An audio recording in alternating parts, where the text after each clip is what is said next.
오늘 베드로전서 말씀을 통해서 나그네 인생이라는 주제로 우리가 말씀을 전합니다. 우리는 그 앞에 다가올 영원한 소망을 바라보고 그 소망에 이르기 위해서 믿음으로 영생의 길을 우리는 걸어가고 있습니다. 내 앞에 무엇이 기다리고 있는지 모르지만은 주님을 의지하고 나름대로의 비전을 품고 묵묵히 믿음의 행진을 우리는 하고 있습니다. 과연 인생이 뭘까요? 인생이 무엇일까? 세상에서 부귀영화를 누리는 것이 인생이라고 할 수 있을까요?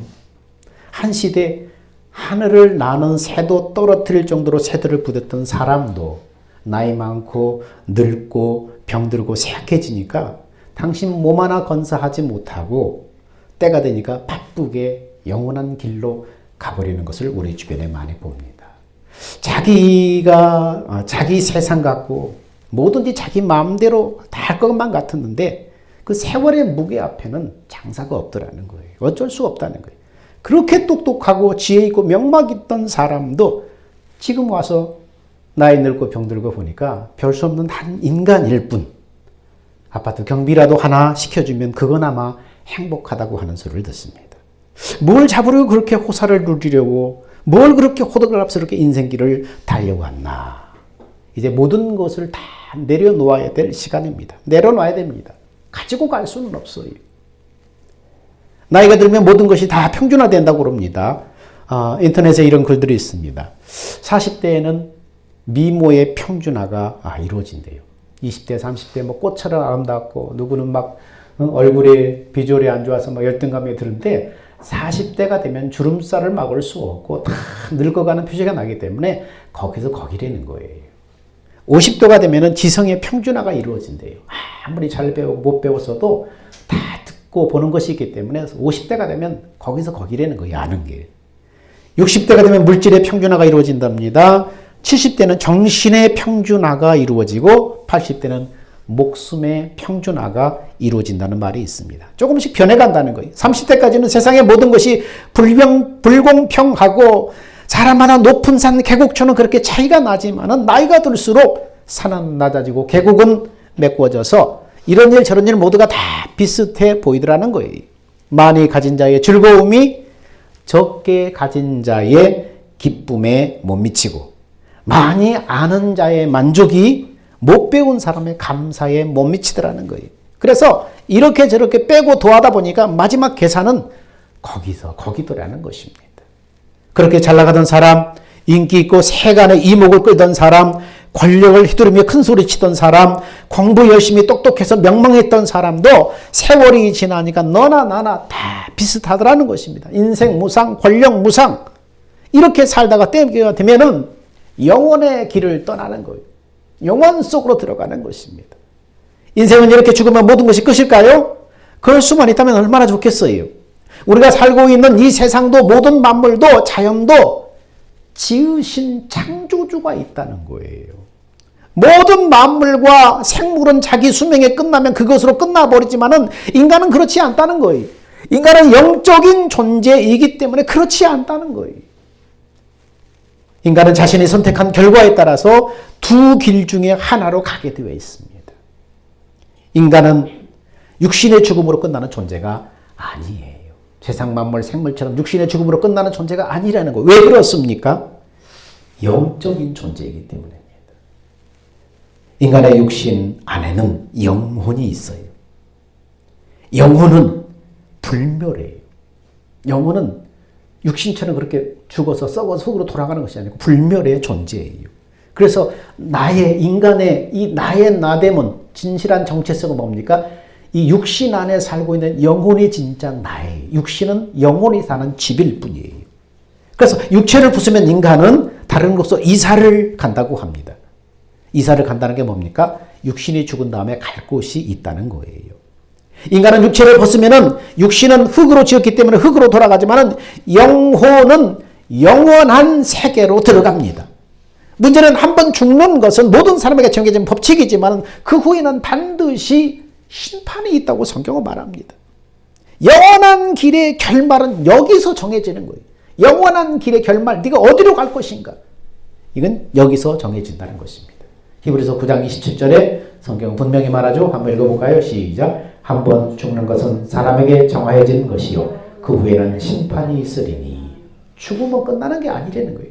나이 드신 분들 아이고 이꼴 저꼴 안 보고 그냥 눈 감으면 끝이지. 그런데 그것으로 끝나는 게 아니라는 데 문제가 있다는 것입니다.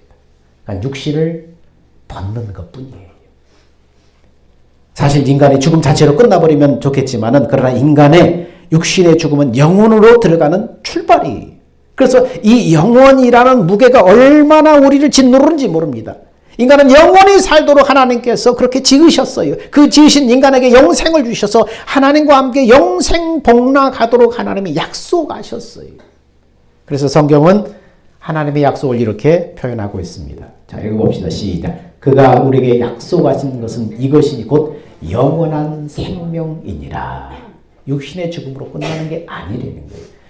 육신의 죽음이라는 것은 이 영혼이 살고 있는 집에서 이제 옷을 벗는 거에 불과해요. 옷을 벗은 다음에 영혼의 세계로 들어가는데 거기에 두 갈래 길이 있다는 거예요. 그런데 하나님은 우리에게 하나님의 마음은 어떻다는 거예요? 우리에게 영원한 생명을 주셔서 영생 복락하도록 우리에게 약속을 하셨다는 것입니다. 그런데 인간은 어떻습니까? 어렸을 때도 하나님의 뜻과 계획을 알지 못하고 하나님을 거스려 불순종하고 범죄함으로 타락하고 말한 거예요. 그래서 인간은 하나님을 떠나서 죄의 종으로 마귀의 종으로 하나님과 원수가 되는 존재로 타락하고 말았습니다. 그래서 성경은 인생을 나그네로 표현을 합니다. 나그네라는 것은 뭐예요? 목적지가 있다는 거예요. 나그네라는 것은 지금 목적지를 향해 가고 있는 거예요. 창조주 하나님은 인간을 위해서 영원한 즐거움과 행복을 누릴 본향을 예비해 놓으셨어요. 그런데 인간은 이 찾아가야 될 본향을 모르고 있다는 거예요. 본향을 발견하지 못한다는 것입니다. 그래서 나그네의 길인 이 세상에서 사람들은 어떻게 살아요? 우리 인생은 나그네 길인데 가야 할 목적지가 있는데 사람들은 그 본향을 알지 못하기 때문에 우리가 살고 있는 이 세상에 영원히 살 것처럼 그렇게 살아갑니다. 여기서 영원히 살 것처럼 그렇게 살아간다는 거예요. 여기 목을 메고 살아간다는 거예요. 그래서 예수를 믿는다는 것은 뭡니까? 하나님께 돌아온다는 것이고 본향을 향해서 간다는 말이에요. 그것이 예수를 믿는 것의 그런 정의라고 할 수 있습니다. 하나님은 인간을 향해서 본향에 이르도록 하시려고 아들 예수 그리스도를 세상에 보내셨습니다. 영원한 본향에 이를 수 있는 것은 오직 하나님이 보내주시는 예수 그리스도를 통해서만이 들어가는 것입니다. 예수님은 본향에 이를 수 있는 길이고 영생의 삶을 살게 하는 생명이 되신다고 성경은 말하고 있습니다. 예수 외에는 본향으로 갈 수 있는 그런 길이 없다고 성경은 말합니다. 그래서 성경은 이렇게 말합니다. 예수께서 가라사대 내가 곧 길이요 진리요 생명이니 나로 말미암지 않고는 아버지께 올 자가 없느니라. 하나님과의 관계를 회복하고 영원한 본향에 이르기 위해서는 죄의 문제부터 해결을 받아야 하는 것입니다. 이 죄를 가지고는 본향에 들어갈 수가 없는 거예요. 그래서 이 죄사함 받을 수 있는 길은 오직 그 하나님이 보내신 독생자 예수 그리스도의 구속의 피로서만이 해결될 수 있는데 이 피는 죄 없는 의로운 피여야만 합니다. 그런데 천하 인간에게 그 죄 없는 의로운 사람이 없는 거예요. 그래서 누구도 인간의 죄를 대속할 수 있는 사람이 없는 거예요. 그래서 하나님이 당신이 친히 육신의 몸을 입으시고 죄 없는 인간의 몸으로 이 땅에 오신 것입니다. 그래서 로마서는 이렇게 말하죠. 다른 이로서는 구원을 받을 수 없나니 천하 사람 중에 구원받을 만한 다른 이름을 우리에게 주신 일이 없음이라. 자, 기록된 바 의인은 없나니 하나도 없으며 깨닫는 자도 없고 하나님을 찾는 자도 없고 다 지구적 함께 무익하게 되고 선을 행하는 자는 없나니 하나도 없도다. 하늘 아래 죄 없는 인간은 하나도 없다는 거예요. 우리 인류의 시조 아담과 하와가 우리 인류를 대표해서 범죄함으로 말미암아 그 원죄가 우리 모든 사람에게 다 유전이 되는 것입니다. 그 유전된 원죄와 함께 타락한 본성에서 이 정욕을 따라서 자범죄를 지음으로 말미암아서 계속 진노를 쌓는 거예요. 예수 그리스도는 인간의 죄사함과 영생을 얻게 하시는 하나님의 약속입니다. 그분 자신이 바로 하나님이 보내시는 구원의 복음이라는 거예요. 예수를 믿는다는 것은 십자가 대속의 사랑을 받아들여서 죄사함을 받는 길뿐입니다. 예수님 자신이 인생 안에 오셔서 영생을 사는 생명이 되신다는 사실을 믿고 받아들이는 거예요. 그래서 이 사실을 어떻게 하면 사람들에게 좀 쉽게 다가갈 수 있게 이 사실을 예수 그리스도의 하나님의 구속과 예수 그리스도의 사역을 설명할 수 있을까? 그래서 참 이것을 쉽게 다가가기가 힘들어요. 늘 하는 그런 언어로서는 늘 그냥 피상적으로 그렇게 들리는 소리에 불과해요. 그래서 고민하다 그런 생각을 해봤습니다. 하나님께서 만세전에 택한 자들을 구원해서 예수 생명선에 태워서 천국에 데려오라고 예수님을 세상의 구원자로 보내셨다. 이렇게 정의를 해봤어. 근데 죄인을 구원해서 예수 생명선에 태워서 천국으로 데려오는데 마귀의 종된 죄인은 그 생명선에 탈 수가 없다는 거예요. 그 거룩한 생명선에 탈 수가 없어요. 그리고 마귀의 종이기 때문에 사슬이 마귀에게 매여 있어요. 여러분 개가 어떻습니까? 목줄에 사슬이 매여서 집에서 더 이상 그 반경 내에서밖에 못 움직이잖아요. 마귀의 종된 인간은 마귀에게 사슬에 매여서 마귀를 벗어날 수가 없어요. 아무리 선하게 착하게 마음을 가져도 결국은 마귀가 원하는 그 욕심대로 행할 수밖에 없는 거예요. 그래서 죄 없으신 예수님이 십자가의 죽음으로 우리의 죄인된 그 죄를 대속하시고 죄인과 함께 죽으심으로 말미암아서 마귀의 사슬을 끊어버리셨어요. 여러분, 사슬에 매여있는 그 당사자가 죽어버리면 그 사슬은 의미가 없잖아요. 사슬에 매여있는 그 당사자가 죽어서 끝나버리면 그 사슬은 아무런 의미가 없잖아요. 그 예수께서 십자가 고난으로 인간의 모든 마귀에게 빚진 모든 죄를 당신의 고난으로 담당하셨어요. 그리고 사슬을 끊기 위해서 예수님이 죄인과 함께 하나 되어서 십자가에 죽어버리셨어요. 그 자체를 죽어버리셨어요. 그렇기 때문에 마귀 사슬은 끊어져 버린 거예요. 그리고 예수님의 죽음에서 부활하시고 승천하셔서 아들을 통해서 이루실 하나님의 약속을 믿고 바라는 자들을 성전 삼아서 하나님이 예수께서 성령, 영으로 그들 가운데 임하셨어요.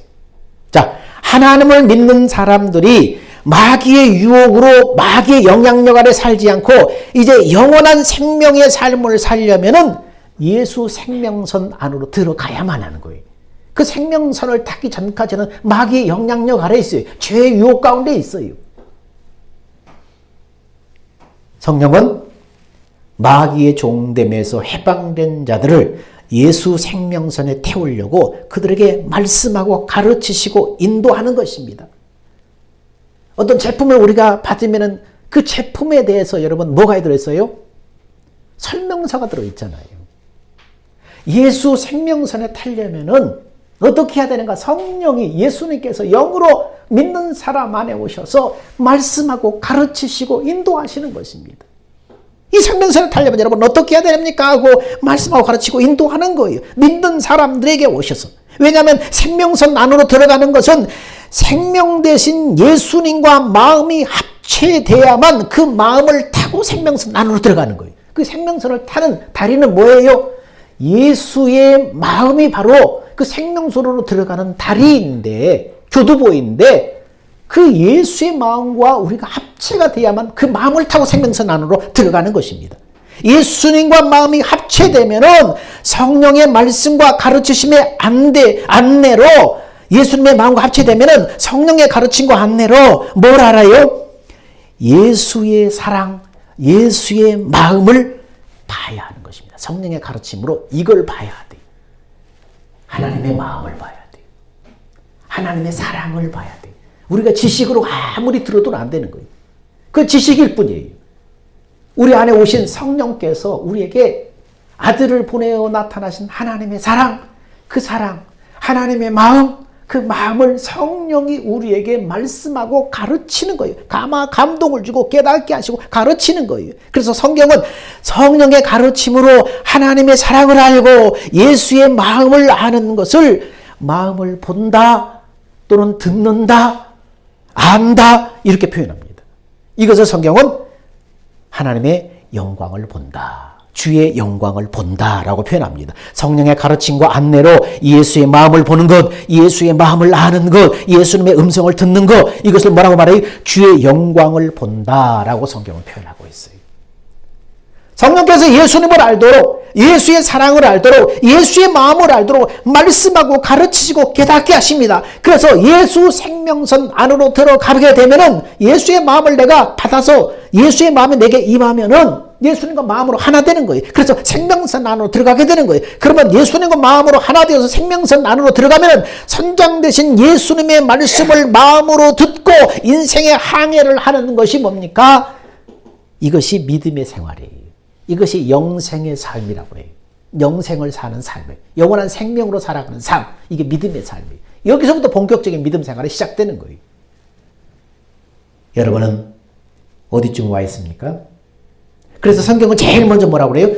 구하라, 찾으라, 두드리라. 계속 말합니다. 성령의 임재와 역사를 사모하고 갈급하고 구해야 됩니다. 성령의 역사를 갈구하고 사모하고 구하는 거예요. 구하라. 뭘 구하라는 거예요? 성령의 임재와 역사를 구하라는 거예요. 내 어떤 세상에서 필요 조건을 놓고 그거 달라고 구하라는 것이 아니라 이 모든 그 나라와 그를 먼저 구하면 세상의 필요를 하나님께서 우리에게 다 알고 계셔 이미. 먼저 그 나라와 그를 구하라는 건 뭡니까? 성령의 역사를 구하라는 거예요. 성령의 임재를 구하라는 거예요. 성령이 오셔서 나에게 하나님의 사랑을 알게 하고 하나님의 마음을 알게 하고 그 하나님의 심정을 깨닫게 할 때에 그것이 성령의 가르침으로 나한테 임할 때에 예수님과 마음이 합체되어서 그 마음을 타고 주님 안으로 들어가는 거예요. 그래서 주님의 인도를 받고 주님이 먹여주는 생명의 말씀을 듣고 날마다 살아가는 것, 이것이 믿음 생활이에요. 근데 많은 사람들이 예수 그리스도의 십자가 구속사역을 믿고 그 사실을 믿으면 구원받은 것으로 알고 그것으로 끝나버리고 다시 또 세상 사람과 똑같이 살아가랍니다. 그러고는 그렇게 예수를 믿고 영접한 다음에는 어떻습니까? 세상 연락, 세상 물질, 세상 부귀를 구하고 있습니다. 세상 사람과 똑같이 이 세대를 본받아서 살아가는 거예요.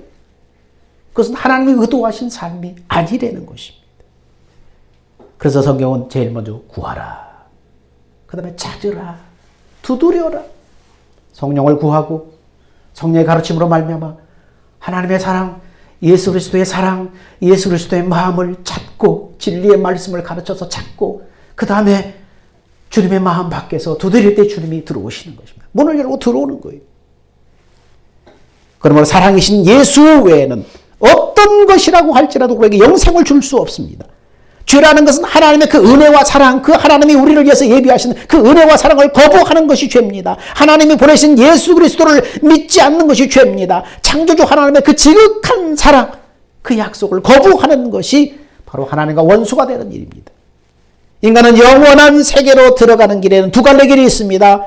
하나는 인간을 지으신 목적이 무엇인지를 분명히 알고 그 지으신 분의 뜻대로 인생을 나그네로 살며 본향을 향해서 가는 사람들이 있습니다. 다른 하나는 전혀 이런 하나님의 약속과 계획을 알지 못하고 세상에 세상에 얻고 누릴 수 있는 세상의 영화에 목을 메고 산 나머지 자신의 영혼을 위해서 전혀 투자하지 않는 사람들이 가는 곳이 있습니다. 두 갈래 길이 있어요. 내게 주어진 인생의 시간들을 내 영혼이 가야 될 하나님이 예비하신 그 놀라운 그 영생의 길을 가지 않고 그것을 위해 투자하지 않고 예수 믿고 나서도 여전히 세상 사람들처럼 그렇게 가는 사람들이 있어요. 성경은 그래서 이러한 사람들의 종류를 세 가지로 분류하고 있습니다.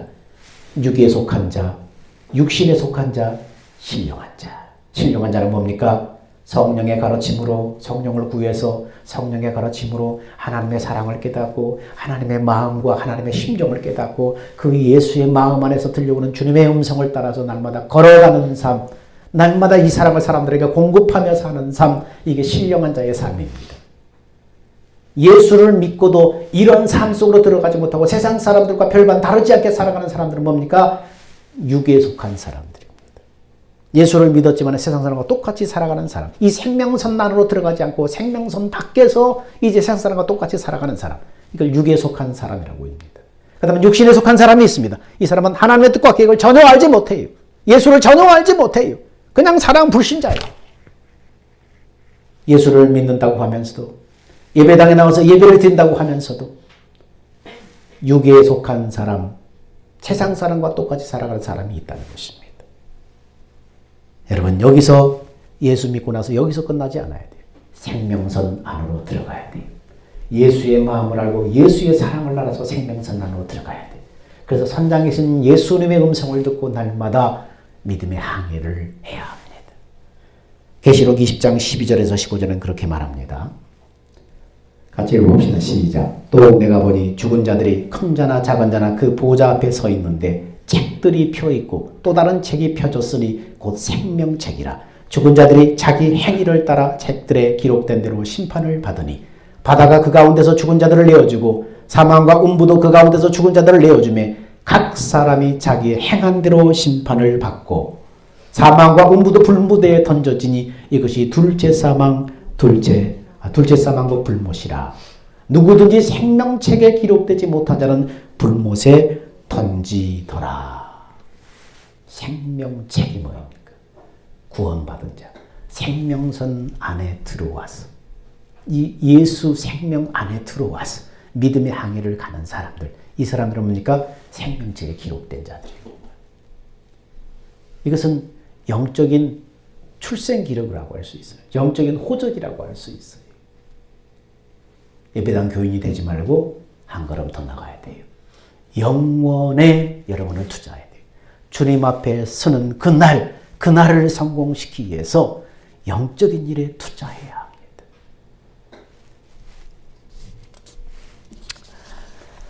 육신을 벗고 난 다음에는 다시는 돌아올 수 없는 영원한 길을 우리가 다 떠나는데 평소에 그렇게 예수 믿어라 해도 믿지 않고 세상 즐거움과 재미만 찾다가 기회를 놓친 많은 사람들은 그날이 어떻습니까?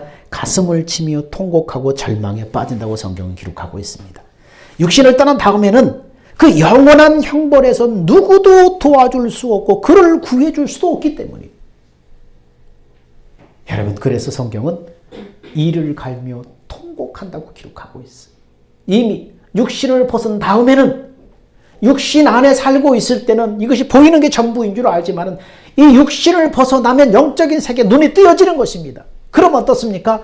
영혼을 준비하지 못한 영혼은 그때 가슴을 치며 후회하고 통곡하는 것입니다. 아, 보이는 게 다가 아니구나.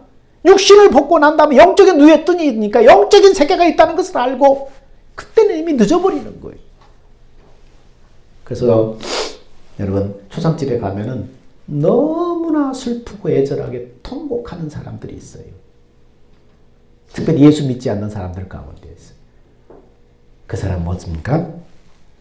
그 찾아오는 불신자들이나 가족들에게 그 죽은 영혼의 그 원통함이 잠시 전가되는 거예요. 그래서 그 사람을 통해서 이 죽은 자가 뭡니까? 슬퍼하고 통곡하는 거예요. 가슴을 치며 후회하는 거예요. 예수 믿는 사람은 그렇게까지 애절하게 울지 않아요. 통곡하지 않아요. 왜요? 다시 만날 소망이 있기 때문에. 근데 영혼을 준비하지 못한 영혼은 이 육신을 벗고 난 다음에 어떻습니까? 이게 다가 아니구나. 그러면서 가슴을 치며 후회하고 통곡하는 거예요. 원통에서 통곡하는 거예요. 그래서 세상 말로 우리가 표현이 좀 그렇지만은 그 사람의 그 원통함이 가족들이나 불신자들에게 잠시 뭐 하는 거예요? 이렇게 전가돼. 빙의라고 하죠. 전가돼서 그 사람을 통해서 통곡을 쏟아내는 거예요.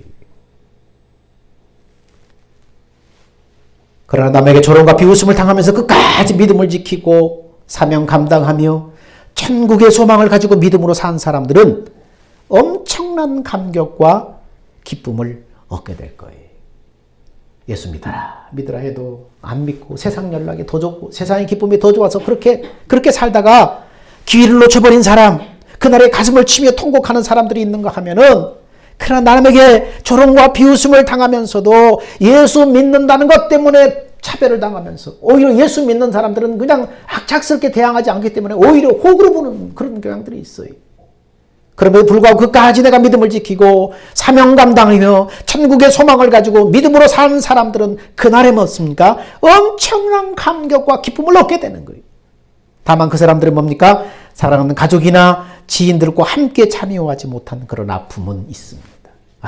내 부모님 예수 믿고 함께 이 자리에 와야 되는데, 내 사랑하는 친구 함께 예수 믿고 이 영생 안에 들어와야 되는데, 그날은 그런 아픔이 있을 거예요. 사랑하는 사람과 헤어지지 않은 이 아픔들이 있을 거예요. 그러므로 여러분, 기회 있을 때 생명을 위한 수고에 최선을 다해야 됩니다. 기회인은 어떤 분이에요? 기회는 우리가 육신으로 살아있는 이때만이 기회예요. 육신을 벗어나면 이제 어떻게 할 수가 없어요. 이게 마지막 기회예요. 육신에 남은 때가 마지막 기회예요. 그래서 이 육신을 가지고 있는 우리 인간들을 누가 부러워하는 거예요? 천사들이 흠모하고 부러워하는 거예요. 천사들은 육체가 없기 때문에 우리를 위해서 그렇게 예비하지 못해요. 그냥 천사 그대로만 존재하는 거예요. 근데 우리는 어떻습니까? 육신을 가지고 있는 이 기회가 그 영원한 세계 그 축복을 예비할 수 있는 기회가 되기 때문인 거예요. 서유석의 노래 가는 세월이라는 노래에 뭐라고 말합니까? 가는 세월 그 누구가 잡을 수가 있나요? 흘러가는 시냇물을 잡을 수가 있나요? 여러분, 어느 누가 흐르는 세월을 막을 수 있겠어요? 어느 누가 육체에 새겨지는 세월의 흔적을 지울 수가 있겠어요? 몰랐는데 40, 50, 60이 다가올수록 이제 막 주름살이 깊게 펴이고 흰머리가 막 생기기 시작하니까 감당이 안 돼요. 뭐 좋은 화장품을 바른다고 해서 막을 수가 없어요, 그거는. 부질없는 것에 마음을 뺏겨서 이 소중한 기회를 잃어버리지 말고 여러분 자신의 영생을 값지게 만들어가는 일에 여러분 투자해야 돼요. 육신에 남은 때를 부질없는 세상 것에 마음 뺏겨서 한 세상 그냥 순간 지나버리지 말고 정말로 자신의 그 영생을 값지게 만들 수 있는 일에 투자를 해야 한다는 거예요. 1년이 여러분 얼마나 빨리 가요? 여러분이 젊을수록 그 세월의 빠름을 이렇게 못 느낀다고 그러지만 50, 60이 될수록 1년이 정말 순식간에 지나가 버린 것 같아요. 한 1년이 거의 한 달 같아, 한 달. 이 젊을 때 한 달 같아, 1년의 그 느낌이. 작년에 송구영 씨 예배 드리고 하나님 앞에 결단하고 그랬던 게 한 달 전 같아. 근데 벌써 송구영 씨 예배래. 벌써 성탄절이래. 여러분, 내게 주신 기회를 내가 잡아야 돼. 내게 주신, 하나님이 주신 이 기회들 내가 잡아야 돼. 태어나면서부터 지금까지 부모님이 빨래 빨아주고 밥 차려주고 먹여주고 입혀주고 다 했지만은 이것은 어느 누구도 대신할 수 없어요. 그건 나와 하나님과의 개인적인 관계예요. 이거 엄마가 그냥 다 오냐 다 해주고 다 차려주고 입혀주고 먹여주고 다 챙겨주고 오밤중에 엄마가 밥 차려 그러면 그냥 일어나서 밥 차리고 그냥. 근데 이거는 대신 누가 해줄 수가 없어요. 이거는 갖다가 억지로 먹일 수가 없어요. 하나님에 대해서 관심이 없고 영적인 세계에서 관심이 없고 세상 연락과 기쁨에 더 빠져 있다면 어떻게 해볼 수가 없어요. 내가 잡아야 돼. 이건 나와 하나님과의 개인적인 관계이기 때문에 지금은 누구나 복음을 들을 수 있는 기회가 다 주어져 있어요.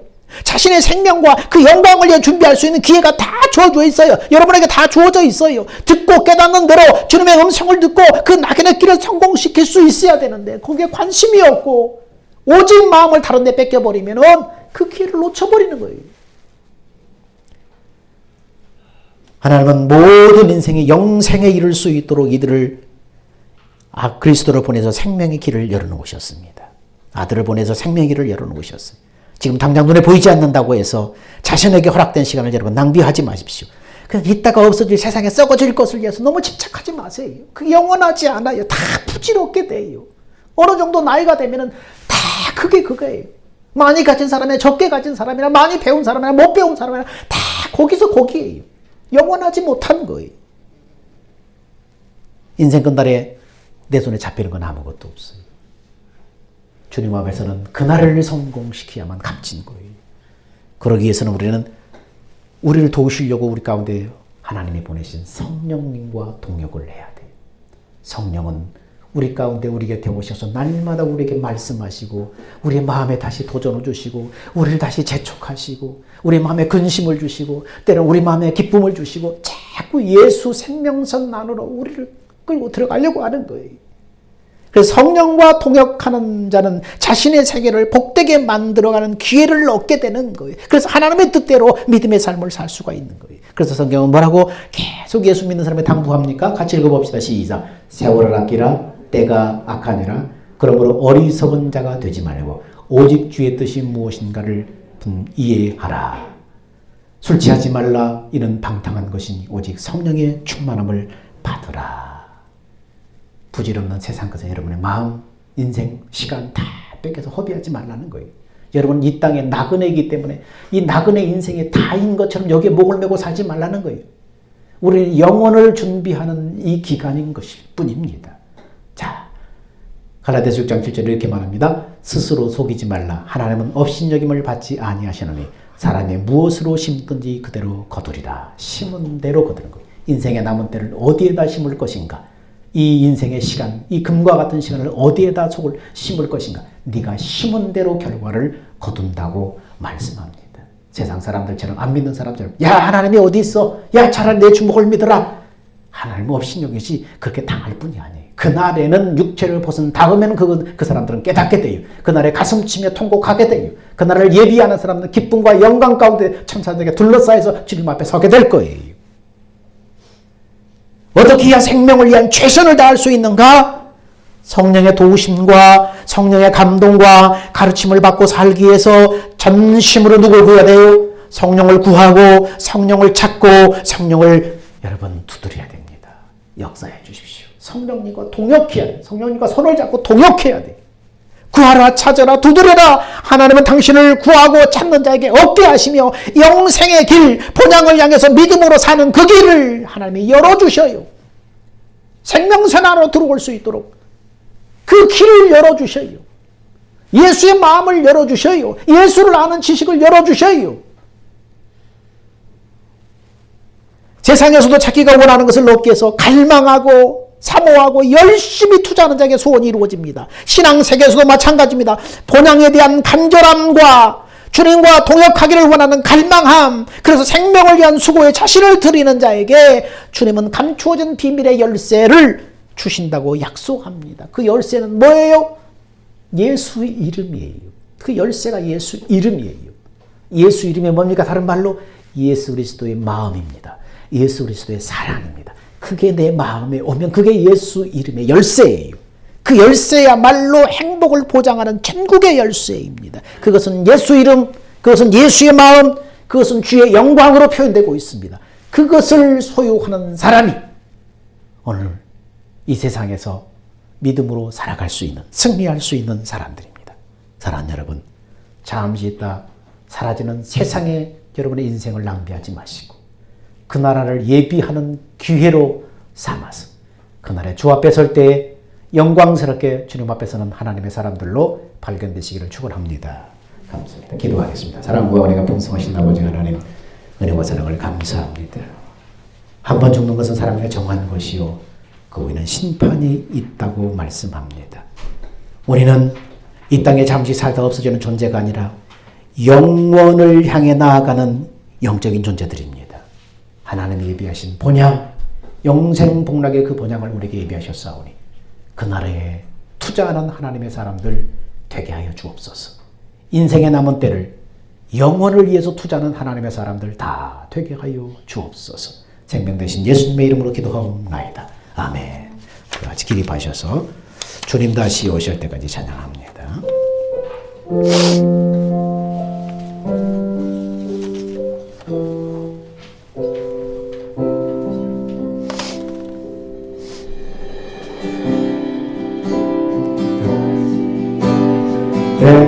때까지 나는 이 길을 가리라.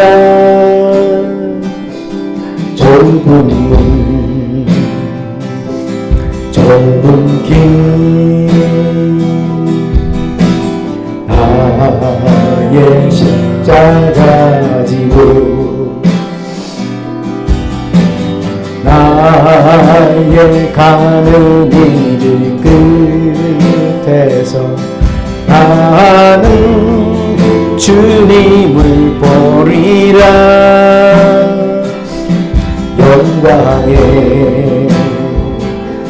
내 주님 나를 맞아주시니 주님 다시 오실 때까지 나는 일어나 달려가리라. 주의 영광 온 땅 덮을 때 나는 일어나 노래 사모하네 내 사모하는 전에 온 세상 구주시로 내 사모하는 전에 영광의 왕이시라. 이제는 우리 주 예수 그리스도의 은혜와 하나님의 사랑하심과 성령의 내주 교제 교통 인도하심이 한 번 죽는 것은 사람에게 정한 것이요 후에는 심판이 있다 말씀하신 그 말씀을 마음에 새기고 세상 연락에 우리의 남은 인생의 기회를 뺏기는 것이 아니라 영원을 향해 투자할 수 있는, 그래서 그날을 성공시키기를 원하는 사랑하는 성도들의 그 믿음 생활 위에 이제부터 영원 무궁도록 함께 있을지어다. 아멘.